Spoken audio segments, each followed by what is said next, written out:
Chibai, this is Pradyut Manikya wishing everyone a very happy 2024. ये साल अगर हमको अपने आप को आगे ले जाना है तो पॉजिटिव रहिए। और पॉजिटिविटी का मतलब एक चीज़ होता है, किसी के बारे में बुरा मत सोचिए, एक दूसरे से मत लड़िए, क्योंकि जब तिपरासा के संग लड़ता है तो नुकसान हमारी कम्युनिटी, हमारे बच्चे का होता है।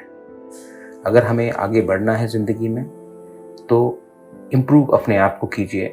किसी और के बारे में चिंता करने से आपका ज़िंदगी सुधरेगा नहीं। अगर हमने अपने आप को इस साल अच्छे बनाने की कोशिश की, ड्रग्स को हमने रिजेक्ट किया, अपने आमदनी को इम्प्रूव करने की कोशिश की और एक दूसरे से लड़े कम, एक दूसरे से जेलस कम हो, ईगो कम हो, तो हम एज ए कम्युनिटी आगे बढ़ सकते हैं। अगर हमने ये चीज़ करने की कोशिश की अब से, तो ये साल हमारे लिए अच्छा रहेगा। मैं आप सबको प्यार करता हूँ और मैं आप सबको एक ही बात बोलना चाहता हूँ, अगर हमें ज़िंदगी में आगे बढ़ना है तो सबसे पहले अपने आप को सुधारना पड़ेगा। I love all of you all. May you and your entire family have a wonderful 2024.